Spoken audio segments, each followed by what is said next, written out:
Wine Surger Advent Calendar 2024. And it is clinging to the sides of the glass. It's so beautiful.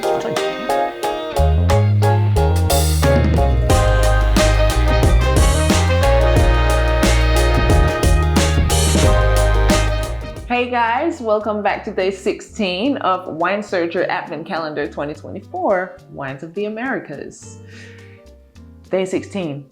What do we say? We have a wine here, and it kind of, I know we're in December, but I'm getting some Italian summer vibes here. Yeah, this is a really interesting wine.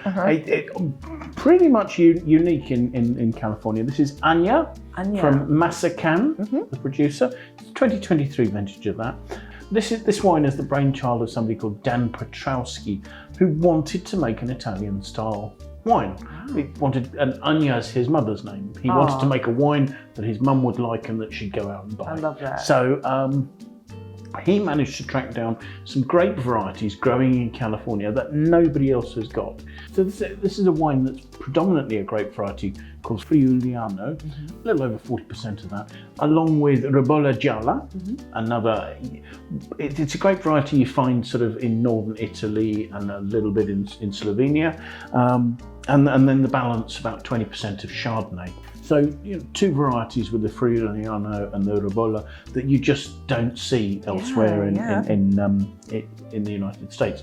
And he actually searched out these vineyards. Originally, the wine came entirely from the Napa Valley, so it was a really good value Napa Valley white wine. And subsequently, he's found somebody who's now growing the same grape varieties in the Russian River in Sonoma. So actually, it's a blend of Napa Valley and Sonoma fruit. Is there a difference in the climate in Napa Valley and the Russian? I mean, they're two valleys that run more or less parallel to each other, and it depends. The differences in climate depend more on how far up the valley you are away from the sea, or how far up the valley sides you are. So they, in some ways they can be quite similar. It seems unusual from this selection that the winemaker and the owners are the same. It's the same person? In this case, Dan Petroski was actually a winemaker at another winery, Larkmead Cellars, when he started making this wine. And he just started making one wine, the Massican Annia, and subsequently he's actually produced a whole range of these wines made from italianate grape varieties from California. In fact, for a brief period between 2015 and 2018, he actually made an Italian version in Italy from these grape varieties as well. So he made an Italian style wine in America and an American style wine in Italy.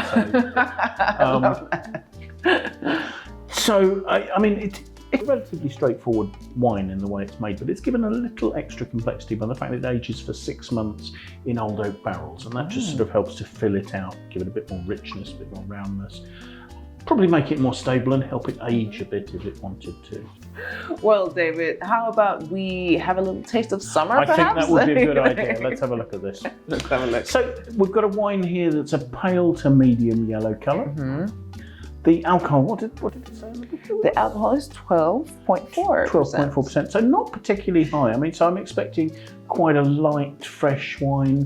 It's not particularly throwing tears on the side of the glass here. It's for taste. So let's have a look at the aromas, shall we? Really, of the wines we've tried, that's sort of quite neutral, isn't it? It's almost as if there's a sort of a delicate almondy note, maybe some sort of citric notes, some lifted lime blossom or lemon blossom or something like that. But just a very delicate aroma, quite restrained, quite elegant, perhaps a tiny touch of creaminess. I agree with the creaminess. I think this is a very, it smells very balanced. It smells like a little bit of everything. Yeah. Citrusy and flowery and creamy. And I think but they're all nicely harmonised together. It's quite a straightforward sort of style of wine. So let's for taste and see what we make of it.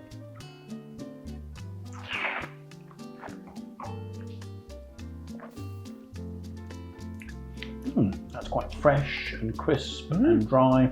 Yeah. Beautifully fresh on the finish. But there are those sort of lifted notes of blossom.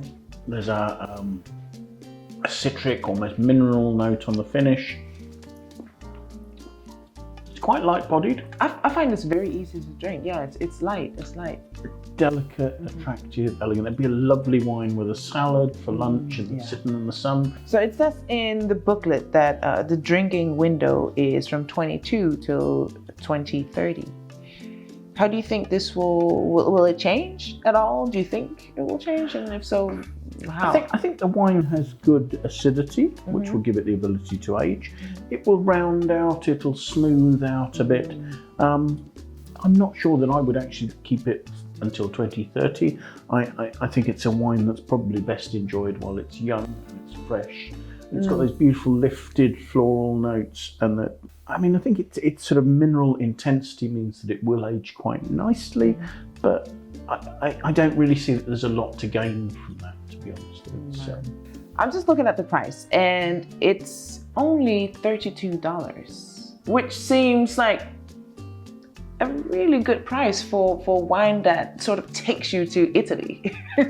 Well, I also think that for a wine that has for a wine that's come principally from the Napa Valley and Sonoma in the Russian River Valley, it's a really good price for wines from those prestigious regions. It's a wine that's completely unique. I don't know of anybody else who makes a wine in this sort of style anywhere in California. I think that's a really great price for something that genuinely is unique. And I don't think you'll find it anywhere else. So yeah, quite excited by that. Quite excited about that, and I can imagine the people at home are quite excited about that as well. This is a very interesting choice, and this is also one of the reasons why the Advent calendar is really interesting. It opens up. I think we're trying to show the diversity of wines that you can get hold of from the Americas. And yeah, this is something special, and another facet to the selection. And although we're talking about wines of the Americas, I feel like this wine and it sort of brings you. We're taking you to Italy, aren't we? Exactly. Yeah. We are. That's all for today, guys. We'll be back tomorrow again with day 17, and I'm super excited for that. We're getting closer and closer to the 24th. Okay. We'll see you soon.